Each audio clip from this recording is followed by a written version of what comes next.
నమస్కారం HN9 TV news కి స్వాగతం. నెల్లూరు జిల్లా మండల కేంద్రమైన మనుబోలు ఎంపీడీఓ కార్యాలయంలో ఆసరా సంబరాలు పండుగల వెలుగు శాఖ వైసీపీ నాయకుల ఆధ్వర్యంలో మంగళవారం నిర్వహించారు.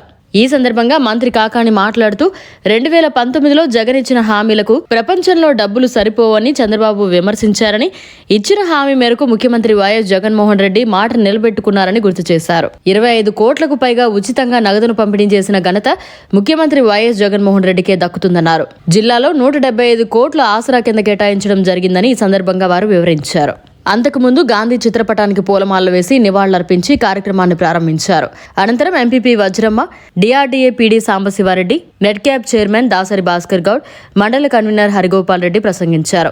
ఈ కార్యక్రమంలో ఉప సర్పంచ్ కడివేటి చంద్రశేఖర్ రెడ్డి, సర్పంచ్ కంచి పద్మమ్మ, సొసైటీ డైరెక్టర్ బొమ్మిరెడ్డి మధుసూదన్ రెడ్డి, ఏడు మల్లికార్జున్ రెడ్డి, ముంగర రవీందర్ రెడ్డి, గుంజి రమేష్, తులసి, కాగితాలపూర్ సర్పంచ్ ఏడుకొండలు, కొమ్మలపూడి సర్పంచ్ వేణు మరియు 19 గ్రామ సర్పంచులు, పొదుపు మహిళలు పాల్గొన్నారు. రాష్ట్రంలో ఎన్నికలు జరుగుతాయో ఆ రోజుకి మహిళా సంఘాలకు సంబంధించినటువంటి మహిళలు ఎంత బకాయిలు అయితే ఉంటారో ఆ బకాయిల్ని 4 విడతల్లో తిరిగి చెల్లించేస్తాను అని చెప్పడం జరిగింది. ఆ మాటకు కట్టుబడి జగన్మోహన్ రెడ్డి గారు అధికారంలోకి వచ్చిన తర్వాత ఏప్రిల్ 11, 2019 ఎన్నికలు జరిగాయి. కాబట్టి ఎన్నికలు జరిగినటువంటి ఏప్రిల్ 11, 2019 నాటికి ఎంతమంది అయితే సంఘబంధాల్లో ఉన్నటువంటి గ్రూపులు ఉన్నాయో ఆ బకాయిలన్నింటినీ నేను తిరిగి చెల్లించేస్తానని 3 విడతలు చెల్లించి ఈరోజు 4వ విడత నగదు జమ చేస్తున్నటువంటి నేపథ్యంలో మీ అందరి పక్షాన, నా పక్షాన, సర్వేపల్లి నియోజకవర్గ ప్రజల పక్షాన, మహిళల పక్షాన ముఖ్యమంత్రి జగన్మోహన్ రెడ్డి గారికి హృదయపూర్వకమైనటువంటి ధన్యవాదాలు తెలియజేస్తున్నాను. ఈరోజు ఒకసారి చూస్తే జగన్మోహన్ రెడ్డి గారు ఈ కార్యక్రమాన్ని ప్రారంభించినప్పుడు మహిళలకు సంబంధించి ఎంత బకాయిలు ఉన్నారో ఆ బకాయిలు నేను తిరిగి చెల్లించేస్తానని ప్రకటిస్తే అదే రోజు సాయంత్రం చంద్రబాబు నాయుడు ఒక సమావేశంలో మాట్లాడాడు. జగన్మోహన్ రెడ్డి గారు చెప్పేటువంటి మాటలు సరిపోవు, జగన్మోహన్ రెడ్డి గారు ఇవ్వలేదు. ఇది ఈ రాష్ట్రంలో ఉండేటువంటి డబ్బులు సరిపోవు, ఈ దేశంలో ఉండేటువంటి డబ్బులు సరిపోవు. జగన్మోహన్ రెడ్డి గారు చెప్పేటువంటి మాటలకి ఈ ప్రపంచంలో ఉండేటువంటి డబ్బులను తెచ్చినా సరే, అన్ని ప్రభుత్వాల దగ్గర, అమెరికా, జపాన్ దగ్గర తెచ్చినా సరే సరిపోవు. కాబట్టి ఇది నెరవేరదు అని చెప్పాడు.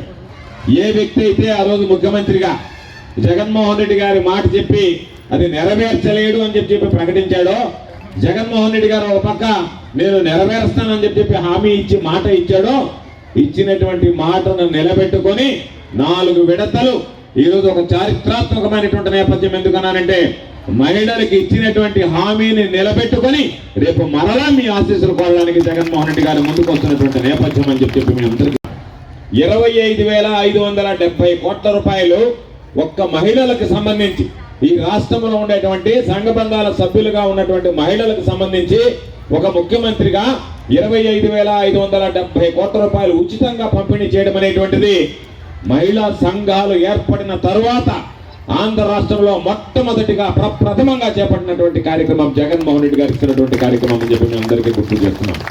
ఒకసారి చూస్తే ఈరోజు రాష్ట్ర వ్యాప్తిగా మనకి 7,98,395 సంఘబంధాలు ఉన్నాయి. ఈ రాష్ట్రంలో 78,94,169 మంది మహిళలు ఉన్నారు.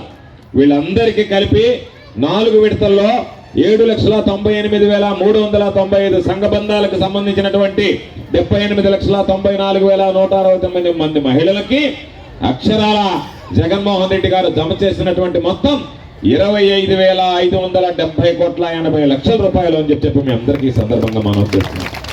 మన నెల్లూరు జిల్లాకు సంబంధించి చూస్తే నెల్లూరు జిల్లాలో 34,443 సంఘబంధాలు ఉన్నాయి.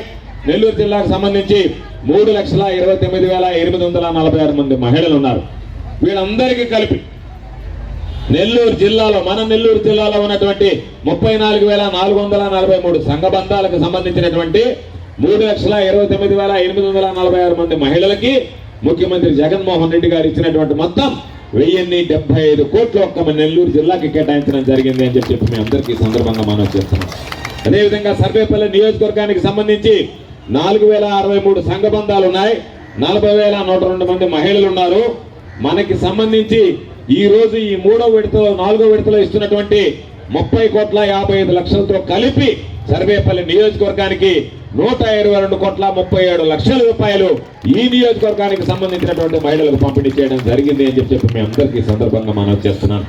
మనుబోలు మండలానికి సంబంధించి 603 సంఘ బంధాలు ఉన్నాయి. 603 సంఘ బంధాలకు సంబంధించి 4 విడతలో జగన్మోహన్ రెడ్డి గారు ఈరోజు ఇస్తున్నటువంటి 4,21,00,000 రూపాయలతో కలిపి 5,952 మంది మహిళలకి మొత్తం ఈ 4 విడతల్లో 17 కోట్ల రూపాయలు మీ ఖాతాల్లో జమ చేయడం జరిగింది అనేటువంటి విషయాన్ని సందర్భంగా మీ చంద్రబాబు ఒక మాట చెప్పాడు. డ్వాక్రా సంఘాలు పెట్టింది నేనే, వాటిని మరలా నేనే ఉద్ధరిస్తా, నేను అధికారంలోకి వస్తే మొత్తం రుణమాఫీ చేస్తానన్నాడు. అధికారంలోకి వచ్చాడు, రుణమాఫీ చేయలేదు. రోజులు గడిచిపోయాయి. ఆ రోజు మేము గెలిచినా ఎమ్మెల్యేలుగా ఉన్నా ప్రతిపక్షంలో ఉన్నాం. జగన్మోహన్ రెడ్డి గారు చెప్పాడు, చంద్రబాబు నాయుడు మిన్నకుండిపోయాడు, మహిళలకు ఇచ్చినటువంటి హామీ అమలు కావడం లేదు, మీరు ప్రశ్న వేయండి జగన్మోహన్ రెడ్డి గారికి అసెంబ్లీకి ప్రశ్నోత్తరాల సమయంలో అంటే ఆ రోజు ఉన్నటువంటి చంద్రబాబు నాయుడు గారిని అడిగాం, ఏమయ్యా ఆ రోజు మహిళా శిశు సంక్షేమ శాఖ మంత్రిగా శ్రీమతి పరిటాల సునీత గారు ఉన్నారు.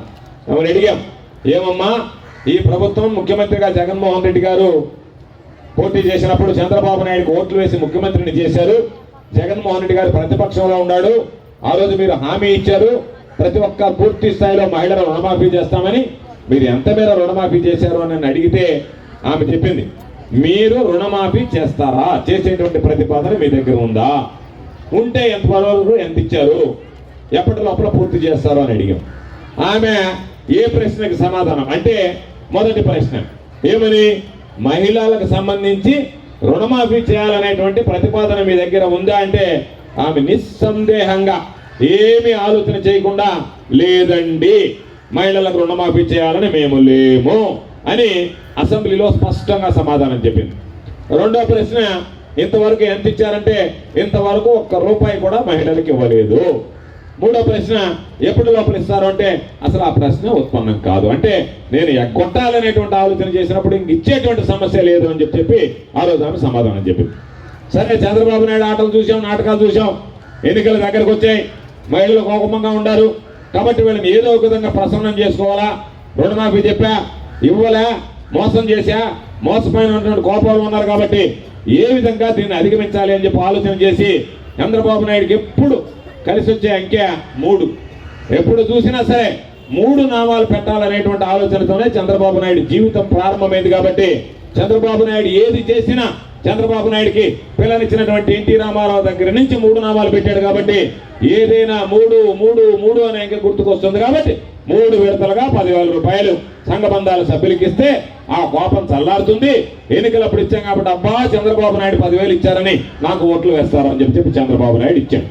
చంద్రబాబు నాయుడు 3 విడతల్లో ఇస్తే మహిళలందరూ పాపం అందరికీ నామాలు పెట్టినటువంటి చంద్రబాబుకి 3 నామాలు తీసి తెలుగుదేశం పార్టీని చంద్రబాబు నాయుడిని బంగాళాఖాతంలో కలిపినటువంటి నేపథ్యం 2019లో ఒక చరిత్ర ఈ రాష్ట్రంలో అని చెప్పి మీ అందరికీ సందర్భంగా తెలియజేస్తున్నాం. 58 నెలలు ₹1000 పెన్షన్ ఇచ్చి 58 నెలల తర్వాత ఎన్నికలకు 2 నెలల ముందు దాన్ని ₹2,000 పెంచాడు. చంద్రబాబు నాయుడు 2,000 ఎందుకు ఇచ్చారంటే జగన్మోహన్ రెడ్డి గారు గుంటూరులో ప్లేనరీ పెట్టి మీరందరూ ఆశీర్వదించి వైఎస్ఆర్ కాంగ్రెస్ పార్టీ ప్రభుత్వం ఈ రాష్ట్రంలో అధికారంలోకి వస్తే మీకు ఇస్తున్నటువంటి పెన్షన్ ఏదైతే ఉందో ఆ పెన్షన్ ని నేను ₹2,000 ఇస్తాను అని చెప్పాడు. చంద్రబాబు నాయుడు ఆలోచన చేసి జగన్మోహన్ రెడ్డి గారి పెన్షన్ 2,000 అంటున్నాడు కాబట్టి ఆ ₹2,000 పెన్షన్ నేను చేస్తే వీళ్ళు జగన్మోహన్ రెడ్డి గారికి ఓటు వేయకుండా జగన్మోహన్ రెడ్డి గారు ఇచ్చేటువంటి 2,000కి ఆశపడకుండా నాకు వేస్తారు. చంద్రబాబు నాయుడుకి అలవాటే, గెలిచిన తర్వాత సగాటికి సగం కోసి పారేస్తే పెద్దగా ఏమి భారం పడదు అని చెప్పి ₹2,000 2 నెలల ముందు ఇచ్చాడు. ఆ రోజే చెప్పాం, ఒకవేళ ఇచ్చినటువంటి వ్యక్తి చంద్రబాబు నాయుడే అయినా అది ఇప్పించినటువంటి వ్యక్తి మాత్రం ఆనాటి ప్రతిపక్ష నాయకుడు ఈనాటి మన ముఖ్యమంత్రి జగన్మోహన్ రెడ్డి గారు అని చెప్పి. ఎందుకు ఆ మాట చెప్పామంటే జగన్మోహన్ రెడ్డి అనేటువంటి వ్యక్తి నేను ₹2,000 పెన్షన్ ఇస్తానని ప్రకటించి ఉండకపోతే చంద్రబాబు నాయుడు ₹1 కూడా పెన్షన్ అధికంగా ఇచ్చి ఉండేవాడు కాదు. వెంటనే జగన్మోహన్ రెడ్డి గారు చెప్పాడు, ఆల్ రైట్ నేను ₹2,000 ఇస్తానన్నా, చంద్రబాబు ₹2,000 ఇచ్చాడు. మరలా ఈరోజు చంద్రబాబు నాయుడుకి చెప్తున్నా, ఈ ప్రభుత్వం అధికారంలోకి వస్తే ₹2,000 ఇచ్చేటువంటి పెన్షన్ 3,000 వరకు పెంచుకుంటూ పోతాను అని చెప్పాడు. మొట్టమొదటి సంతకమే ₹2,250 మీద పెట్టాడు. ఆ తర్వాత 2,500 చేశాడు. మొన్నటిదాకా 2,750 ఇచ్చాడు. నూతన సంవత్సరం 2024లో ఇచ్చినటువంటి హామీ నిలబెట్టుకుని ఈరోజు 3,000 రూపాయల పెన్షన్ మీ చేతిలో పెట్టినటువంటి ఘనత ఈ రాష్ట్ర ముఖ్యమంత్రి జగన్మోహన్ రెడ్డి గారు రంగప్రవేశం చేశాడు ఎన్నికలు వచ్చేటప్పటికి. మొన్నటిదాకా చంద్రబాబు నాయుడు ఏం మాట్లాడాడో తెలుసా తల్లి? ఏమన్నాడంటే జగన్మోహన్ రెడ్డి గారికి పరిపాలన చేత కాదు, బటన్ నొక్కడం ఒక్కటే తెలుసు. పరిపాలన అంటే బటన్ నొక్కడం ఒక్కటేనా అని అవహేళన చేసినటువంటి ఈ చంద్రబాబు ఈరోజు ఎన్నికల దగ్గరకు వచ్చేటప్పటికి ఏం మాట్లాడుతున్నాడంటే జగన్మోహన్ రెడ్డి గారు ఒక్క బటన్ నొక్కితే నేను 4 బటన్లు నొక్కుతాను అని చెప్పాడు. ఈరోజు మొన్న ఏమి మాట్లాడాడు ఈ పెద్ద మనిషి? అమ్మఒడి కరోనా కష్టకాలంలో పిల్లలు స్కూళ్ళకి వెళ్ళకపోతే ఎవడి బాబు సొమ్మని జగన్మోహన్ రెడ్డి గారు తల్లులకి అమ్మఒడి ఇచ్చాడు. అసలు పిల్లలే స్కూలుకు పోకపోతే తల్లుల ఖాతాలో ఎవడి బాబు సొమ్మని జగన్మోహన్ రెడ్డి గారు 15,000 రూపాయలు జమ చేసాడు అని చెప్పి మాట్లాడాడు. ఈరోజు అధికారంలోకి వచ్చిన తర్వాత మీకు ఒక బిడ్డ ఉంటే 15,000 ఇస్తా, 2 బిడ్డలుంటే 30,000 ఇస్తా, 3 బిడ్డలుంటే 45,000 ఇస్తా, 4 ఉంటే 60,000 ఇస్తా. మీరు ఎంతమంది బిడ్డల్ని కన్నా అందరికీ 15,000 రూపాయలు చొప్పున మొత్తం నేను మీకు డబ్బులు ఇస్తాను అని చెప్పి ఈరోజు మాట్లాడుతున్నాడు. మొన్న 2014 ఎన్నికల్లో ఇదే విధంగా ఒక మాట చెప్పాడు, ఇంటికి ఒక ఉద్యోగం ఇస్తానన్నాడు. పాపం ఇంటికి ఒక ఉద్యోగం అన్నారు. చంద్రబాబు నాయుడు కోట్లు వేశారు. చంద్రబాబు నాయుడు ముఖ్యమంత్రి అయ్యాడు. వచ్చిన తర్వాత పాపం అన్నదమ్ముళ్ళు కలిసి ఉండేటువంటి వాళ్ళు అన్యాయంగా పాపం కుటుంబంలో వాళ్ళు రే చంద్రబాబు నాయుడు ఇంటికి ఒక ఉద్యోగం ఇస్తానన్నాడు, మన ఇద్దరం కలిసి ఉన్నాం, నీకు ఒక కొడుకున్నాడు నాకు ఒక కొడుకున్నాడు, మన ఇద్దరం కలిసి ఉంటే నీ కొడుకు నా కొడుకు ఒక్కడికి ఉద్యోగం వస్తుంది, కాబట్టి మన ఇద్దరం వేరిపోతే నీ కొడుకు ఉద్యోగం వస్తుంది, నా కొడుకు ఉద్యోగం వస్తుంది, ఇద్దరికి ఉద్యోగాలు వస్తాయి. అన్యోన్యంగా ఉన్నటువంటి ఉమ్మడి కాపురాలు వేరిపోయాయి తప్ప ఈ దరిద్రులు ఒక్కరికి ఒక్క పాపం ఒక కుటుంబానికి ఒక్క ఉద్యోగం ఇచ్చినటువంటి దాఖలాలు ఉన్నాయా అని చెప్పి సందర్భంగా ఎవరికి ఇవ్వలేదు చంద్రబాబు, ఏ బిడ్డకి ఇవ్వలేదు. తన బిడ్డకు మాత్రం తన కొడుకు లోకేష్కి మాత్రం ఎమ్మెల్సీ ఇచ్చాడు, మంత్రి ఇచ్చాడు, అన్ని రకాలైనటువంటి ఉద్యోగాలు ఇచ్చాడు తప్ప తర్వాత అర్థమైంది ఇంటికి ఒక ఉద్యోగం ఇంటికి ఒక ఉద్యోగం అంటే అందరూ మన ఇంటికి ఒక ఉద్యోగం మన ఇంటికి ఉద్యోగం అనుకున్నారు. పిచ్చోళ్ళారా, నేను చెప్పింది మీ ఇళ్ళకు ఉద్యోగం కాదు, నా ఇంటికి ఒక ఉద్యోగం అని చెప్పి నా కొడుకు ఉద్యోగం ఇచ్చుకున్నానని చెప్పాడు చంద్రబాబు నాయుడు. అదే చంద్రబాబు నాయుడు మరలా ఈరోజు రంగప్రవేశం చేసి మాట్లాడుతున్నాడు. మహిళలకు సంబంధించి రుణమాఫీ అని చెప్పి మోసం చేయలేదా? రైతులకు సంబంధించి రుణమాఫీ అని చెప్పి మోసం చేయలేదా? ఇంటికి ఒక ఉద్యోగం ఇస్తానని చెప్పి మోసం చేయలేదా? ఉద్యోగం లేకపోతే నిరుద్యోగ వృత్తి ఇస్తానని మోసం చేయలేదా? ఈ అన్ని మోసాలు చేసినటువంటి చంద్రబాబు ఏమీ తెలియనట్టుగా కొత్తగా ఈరోజు రకరకాలైనటువంటి మాటలు మాట్లాడుతున్నాడు. చంద్రబాబు చెప్తున్నాడు నేను అభివృద్ధి చేస్తాను అని. ఎందుకు అభివృద్ధి చేయలేకపోయాం? 14 సంవత్సరాలు ఈ రాష్ట్రానికి ముఖ్యమంత్రిగా పనిచేసావే, ఆ 14 సంవత్సరాల్లో ఈ రాష్ట్రాన్ని అభివృద్ధి చేయాలనేటువంటి ఆలోచన ఎందుకు రాలేదు? వర్షాలు వచ్చాయి, వరదలు వచ్చాయి. 2014లో నువ్వు ముఖ్యమంత్రి అయ్యావు, 2015లో ఈ జిల్లాలో వరదలు వచ్చాయి. జిల్లాలో వరదలు వస్తే ఈ పక్కన ఉన్నటువంటి ఈ చెన్నై రహదారి కొట్టుకుపోతే మనుబోలు దగ్గర దాన్ని పట్టించుకున్నటువంటి నాదుడే లేదు. జగన్మోహన్ రెడ్డి గారు ముఖ్యమంత్రి అయిన తర్వాత మేము వెళ్ళి జగన్మోహన్ రెడ్డి గారికి చెప్తే జగన్మోహన్ రెడ్డి గారు కేంద్ర ప్రభుత్వంతో మాట్లాడి ఇదే వైఎస్ఆర్ కాంగ్రెస్ పార్టీ ప్రభుత్వంలో నేను శాసనసభ్యుడిగా ఉన్నప్పుడే దానికి సంబంధించినటువంటి రోడ్డు పూర్తి చేసి మన నాయకులందరినీ తీసుకువెళ్ళి ఇదిగో జగన్మోహన్ రెడ్డి గారు ఈ రోడ్డు పూర్తి చేశాడు అని చెప్పి చూపించినటువంటి పట్టాల పంపిణీ కార్యక్రమం. ఈరోజు అసైన్మెంట్ కి సంబంధించి చూస్తే 6,979 కుటుంబాలకి సర్వేపల్లి నియోజకవర్గంలో 8,479 ఎకరాలు ఇచ్చాం. ఈ 8,479 ఎకరాలు ఇవ్వడంతో పాటు ఎవరైతే 20 సంవత్సరాలుగా భూమిని అనుభవిస్తున్నారో కమ్యూనిస్ట్ వాళ్ళు చెప్పేవాడు దున్నేవాడిదే భూమి అని పాపం కమ్యూనిస్ట్ జెండాలు ఎత్తుకొని తిరిగి కాళ్ళు అరిగిపోయాయి, పని జరగలేదు. ఏ జగన్మోహన్ రెడ్డి గారు దున్నేవాడిదే భూమి కాబట్టి 7 సంవత్సరాలు ఎవరు దున్నుకుంటాడో ప్రభుత్వ భూమిని అది పట్టా భూమిగా మార్చి మీ అందరికీ నేను ఇస్తానని చెప్పి ఈ రోజు ఈ నియోజకవర్గంలో 3,551 ఎకరాలు ఇస్తే ఈ మనుబోలుకు సంబంధించి 1,200 ఎకరాల భూమి ఈ రోజు ప్రభుత్వ భూమి పేదవాడి పరమైంది అనేటువంటి విషయాన్ని సందర్భంగా తెలియజేస్తున్నాను. అసైన్మెంట్ పట్టాలు ఇస్తే మనుబోలు మండలానికి సంబంధించి 1,224 కుటుంబాలకి 1,224 ఎకరాలు ఈరోజు కొత్తగా అసైన్మెంట్ భూమి ఇవ్వడం జరిగింది. ఇవన్నీ చూస్తే పాపం రైతులందరూ సంతోషంగా ఉన్నారు. బాధపడేటువంటి వ్యక్తి ఎవరన్నా ఉన్నాడంటే పాపం మన సోమిరెడ్డి గారు ఒక్కనే పాపం, ఆయనకి నిద్ర పట్టడం లేదు. రైతులకి పట్టాలు ఇస్తే, రైతులకు అసైన్మెంట్ భూములు ఇస్తే, రైతులు సాగు చేసుకుంటున్నటువంటి భూముల్లో అనుభవం రాస్తే తహసీల్దారుల దగ్గరికి పోయి నీ ఉద్యోగం పోతుంది జాగ్రత్త, నీ ఉద్యోగం తీయించేస్తాను జాగ్రత్త, నీ మీద కోర్టుకేస్తాను జాగ్రత్త, నిన్ను ఇబ్బంది పెడతాను జాగ్రత్త. కాబట్టి పాపం అధికారులు బెదిరించి బ్లాక్మెయిల్ చేసి పేదవాడు సాగు చేసుకుంటున్నటువంటి భూమికి అడ్డు తగిలేటువంటి దౌర్భాగ్యులు ఎవరైనా ఉన్నాడు అంటే ఈ నియోజకవర్గంలో ఓట్లు వేయించుకుని 5 సార్లు ఓడిపోయినటువంటి సోమిరెడ్డి అని చెప్పి మీ అందరికీ సందర్భంగా తెలియజేస్తున్నాను. వైఎస్ఆర్ కాంగ్రెస్ పార్టీ ప్రభుత్వం రాకముందు, అధికార పార్టీ నేను శాసనసభ్యుడిగా మంత్రిగా కాకముందు ఊళ్ళలో మట్టి రోడ్డు ఉండేవి. ఈరోజు సర్వేపల్లి నియోజకవర్గానికి సంబంధించి కానీ, మనుబోలు మండలానికి సంబంధించి కానీ ప్రతి గ్రామంలో మట్టి రోడ్డు అనేటువంటిది కనిపించకుండా సిమెంట్ రోడ్లు వేయిస్తాను అని గ్రామాల మొత్తం ఈరోజు మట్టి రోడ్ల స్థానాల్లో సిమెంట్ రోడ్లు వేయించినటువంటి పరిస్థితి ఉందా లేదా ఒకసారి అందరూ ఆలోచన చేయండి అని చెప్పి మనందరినీ కోరుతున్నాం. సిమెంట్ రోడ్లు వేశాం, సైడ్ ట్రైన్లు వేశాం, త్రాగునీటి వసతి కల్పించాం, సాగునీటి వసతి కల్పించాం, ప్రజలు కోరుకున్నటువంటి పట్టాలు ఇచ్చాం, ఇళ్ల స్థలాలు ఇచ్చాం, ఇళ్లు కట్టించి ఇచ్చాం. అన్ని విధాల పేదవాడికి సంబంధించినటువంటి అభివృద్ధి కార్యక్రమాలని మనం నెరవేర్చడం జరిగింది. కరోనా కష్టకాలం, పాపం ప్రజలు ఇబ్బంది పడ్డారు. అన్ని వర్గాలు పాపం కూలీ నాలీలేక ఇబ్బంది పడ్డారు. కొన్ని కుటుంబాలు పస్తులున్నాయి, కొన్ని కుటుంబాలు పాపం ఆప్తులను కోల్పోయారు, కుటుంబ సభ్యులను కోల్పోయారు.